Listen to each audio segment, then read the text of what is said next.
I've always said night dives are for the bold or the stupid. But when the guests on our charter begged for a late-night underwater light show, I caved. We were 25 miles off the Baja coast, in calm water, running a cage dive operation. 3 cages, lowered about 15 feet down. The water was black, thick, endless. We lit it up with high-lumen LED strobes, beautiful blues and greens pulsing through the deep. Then the current stopped. Not slowed, stopped. You don't know fear until the ocean around you goes completely still. I was topside with Lucas, my deckhand. 3 divers were in the cages, still laughing, still recording video. I remember glancing at my watch, 11:42 p.m. Then I saw it. Not at first, just the shift of light, as if something huge passed in front of the LEDs. It blocked out everything. The color vanished. A mass, too big, too slow to be a whale, and shaped wrong. Lucas whispered, "What the hell was that?" The water trembled. I swear to God, it vibrated. Then it came back. The light caught it, just enough to see the ridged, scarred skin, the black eye like a pit, and the shape of a jaw longer than the cage itself. The divers froze. One whispered over the radio, "That's not a great white." I reached for the switch and killed the lights. Every last one. Darkness swallowed us whole. No sound but the creak of metal. We waited. Then came the clang. The thing bumped one of the cages, just enough to make it sway on the cable. I heard one diver cry out over comms, breathing sharp and shallow. Something brushed the cage. Something massive, smooth, slow, unbothered. It swam between the cages. Lucas was pale. "Get them up, now!" I hit the winch. The motor groaned. Too slow. The cables creaked as we pulled. 1 foot, 2, then, boom. A jolt shook the whole boat. Something hit the hull. The radio crackled. "It's still down here. It's circling. Pull faster." The divers were panicking now, breathing ragged. I could hear the cables straining as the cages rose. 10 feet. 5. Then we saw it. Just beneath the surface, a silhouette, longer than our whole boat. It passed under with the weight of ancient anger. Silent, calculated. We yanked the cages up and over the rail just as the water erupted behind us. A splash like a breaching submarine. But we didn't look back. We were moving within seconds, cutting through the black ocean like it owed us something. Back on land, we reviewed the video footage. All corrupted. Just flickers of light. Glitches. But one frame survived. A jaw. Open. Massive. Rows of teeth. Still frames don't lie. I haven't been back in the water since.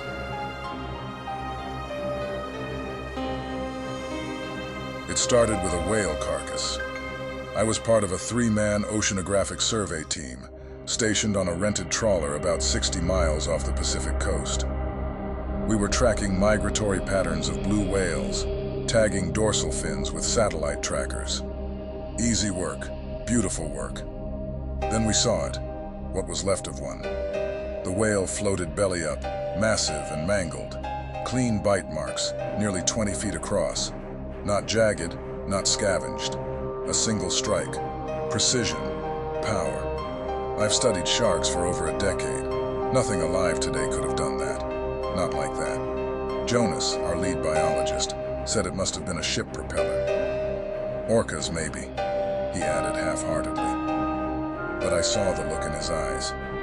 He didn't believe that any more than I did. Later that night, I sat alone on the deck. No waves, no wind, just a deep, swallowing quiet. Then our sonar chirped. I ran to the monitor. Something enormous had just passed beneath us. Depth, 120 feet. Speed, slow, deliberate. Length, over 70 feet. False red, Jonas muttered when I showed him. But he didn't sleep that night. Neither did I. By morning, our anchor chain was gone. Gone. Snapped like dental floss. We drifted 6 miles east before anyone noticed. And the water, it felt wrong. No birds, no fish. Even the air smelled different, coppery, stale. Then came the first hit. A tremor ran through the hull like we'd scraped rock. The engine shut off automatically. Pressure sensors tripped. We rushed to the deck. The water was calm, but under the surface, a shadow circled, wide as a tennis court, moving slow, purposeful. "Shark?" Paul asked. I couldn't answer. It surfaced once, just enough for me to see the dorsal fin, jagged, torn, thick like a ship's rudder. The eye followed us, not curious, judging. Then it dove again. The trawler tilted as if something passed beneath. The boat groaned. "We need to go now," Jonas whispered. Too late. The second strike came like a freight train. From below, we were lifted, clear out of the water. I remember the scream of the metal, the weightless moment as we hovered. Then the crash. Jonas broke his leg. Paul hit his head on the console. I dragged them both to the emergency raft before the boat started sinking. It took less than 10 minutes. We drifted for 13 hours, never saw it again. Just deep water, and the creeping knowledge it might still be there. They told the Coast Guard it was a rogue wave, mechanical failure. They wrote their reports and walked away, but I remember the silence before the strike.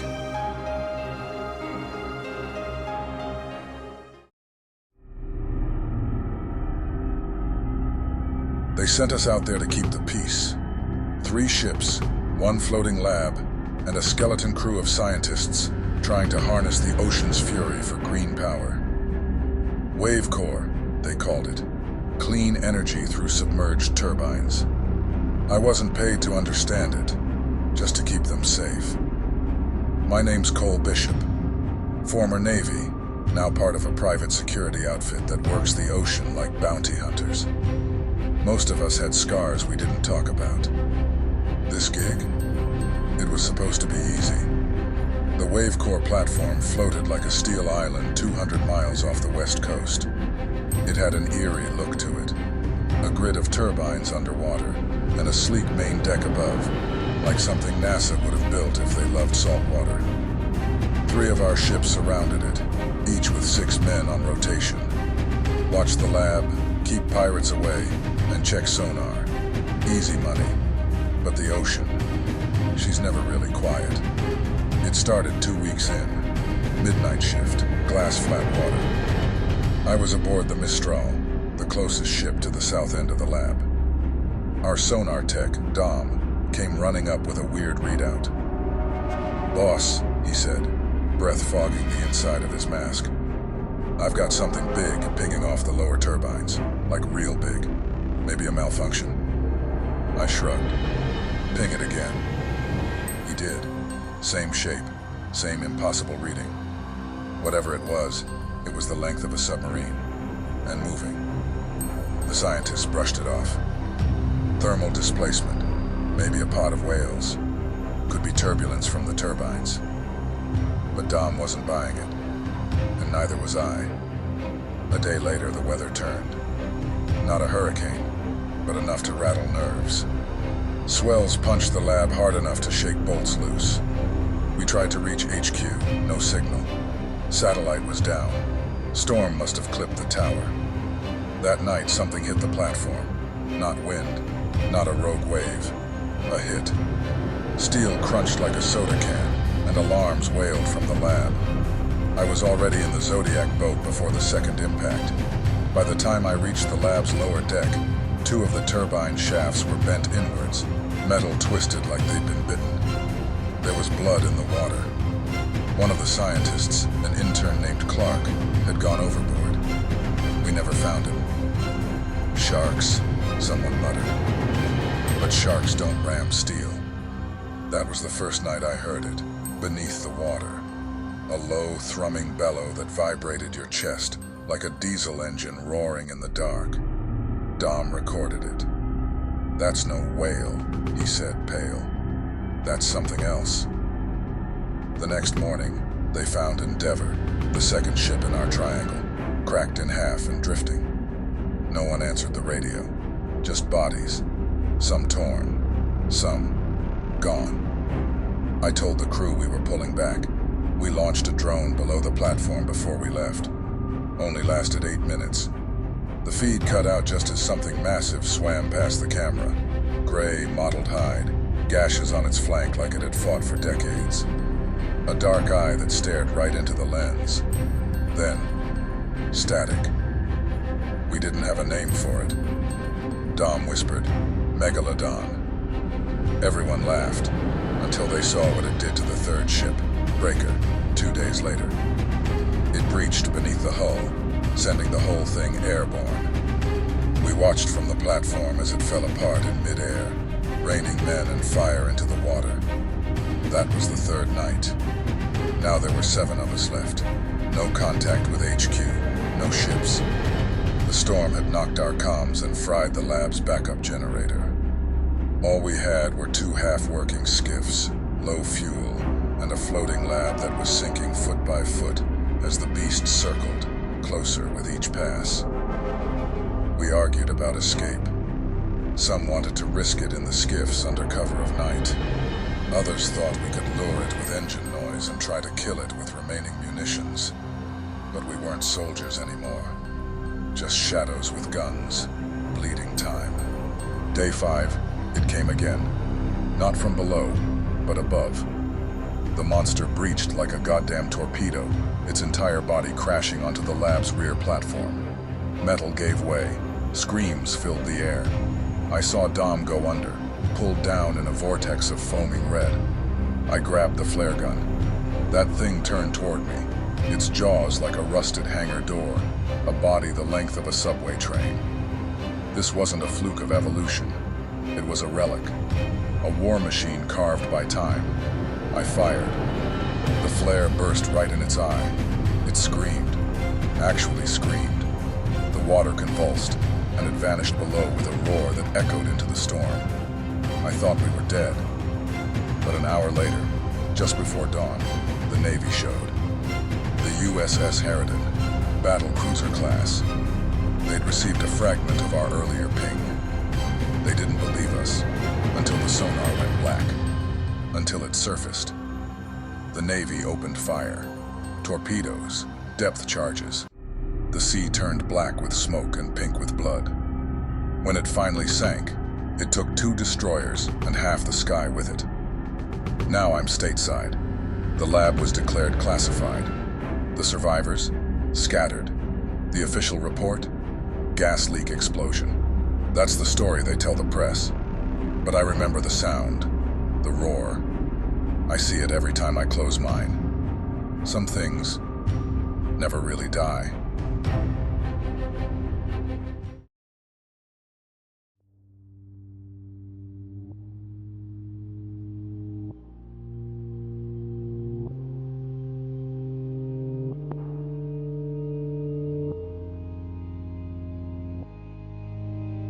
It started as a celebration. I was 28, and my girlfriend Jasmine had just finished her residency. Her parents, wealthy and constantly looking for ways to celebrate things big, rented a private cruise package. 5 days, 3 stops, open bar, and over 100 guests. Music, dancing, sun. Life was good. Until the 3rd night. It was around 2 a.m. when we first felt it. A jolt. Not like a wave. More like something had hit us. The kind of impact you feel in your bones. Some people screamed, thinking we'd hit a reef. Others joked about drunk captains. The ship groaned. Then the power cut out. We all shuffled to the upper decks with flashlights and phones, waiting for the crew to explain. They never did, because half of them were gone.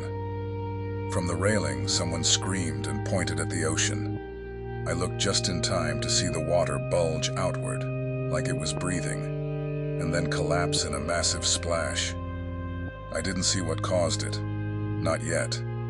But Jasmine grabbed my arm and whispered, "Something's wrong." She was right. The next morning, what was left of the bridge crew explained that we'd lost both propulsion systems. A mechanical failure, maybe caused by impact. We were adrift. No engine, no communications. GPS was fuzzy. A few hours later, the rumors started. Someone said they saw a dark shadow under the ship, huge, moving slowly. I brushed it off. Sleep deprivation, imagination, until we lost Kevin. Kevin was one of Jasmine's cousins. Loud, kind of a show-off. Thought it would be funny to dive off the side to test the water. He barely hit the surface. A split second after the splash, the water exploded. A set of jaws, the size of a semi-truck, shot upward, closed around him, and vanished into the depths. It was silent afterward. Not even a scream, just red foam. People panicked. The crew tried to calm everyone, but I could see it in their eyes. They were terrified too. We weren't alone out here. And this wasn't a great white or an orca. This was something ancient. By day 2, we had drifted nearly 70 miles from our last known location. A few of the guests started organizing food and water. The kitchens were mostly intact, but the freezers had started to go. At night, we could hear it. Not the shark itself, but the water moving. Deep thuds, slaps, like a mountain shifting beneath us. Someone tried to lower a lifeboat. I begged them not to. Said we had a better chance staying on something this big. But they didn't listen. They hit the water. 3 of them. For a moment it was calm. They even laughed. Then the boat was pulled under. Gone in 3 seconds. No wreckage, no bodies. Just gone. Day 3. The ship was hit again. Mid-hull. A chunk the size of a tennis court was torn open. Cabins flooded. Jasmine and I moved everything we had into the upper ballroom. Dozens of others joined. It was now survival. We rationed food, barred doors. Someone rigged a makeshift SOS flare launcher from spare fuel and kitchen tubing. It went up, but we didn't know if anyone saw it. By day 4, people started cracking. A man named Reynolds, mid-40s, drunk, corporate type, insisted we'd be safer if we made a break for it using one of the storage containers as a makeshift raft. Claimed the shark wouldn't notice a smaller object. Some agreed. Desperation does that to people. They launched the container. It floated maybe 10 minutes. Then the water boiled. The fin broke the surface, easily 15 feet tall. It brushed the side of the cruise ship like a knife against skin. The raft split down the middle. 2 survived by climbing back up a netted cargo line. The rest, we stopped watching. That night, Jasmine curled into me and whispered, "Do you think this thing even eats to survive? Or does it kill just to remind the ocean it still owns it?" I didn't answer. I didn't know. I still don't. Day 5. The sky cracked open around 6 a.m. Thunder, jets overhead, the U.S. Navy. They saw our flare. We watched from the top deck as 2 destroyers approached. Helicopters circled. 1 radioed in. We screamed into our salvaged radio mic. They told us to hold position, that they were scanning the waters for anomalies. Then the ocean split. The Megalodon, there's no other name for it, breached, not fully, but enough. Its head alone was the size of a house. Scars all over its snout. Cloudy white eyes, teeth like pillars. The Navy opened fire. Torpedoes, depth charges. The water turned into a war zone. But the thing didn't die. It didn't even retreat. It fought. I saw it crush a naval skiff like a soda can, bite down on a torpedo and vanish in a cloud of bubbles. But they kept firing, and eventually, it disappeared. The sea went quiet. The Navy pulled us out by helicopter. All survivors accounted for, 34 out of 117. They towed what was left of the ship to a black site. We were told to sign papers, keep quiet. Jasmine and I were flown home with new phones and sealed records. But I never signed. Not fully. Because people need to know. It's out there. Not just a creature. Not just a freak of evolution. Something old. something that survived the extinction and learned to hide in the depths. You can call it a megalodon. I call it the end of the food chain. And we were just the appetizer.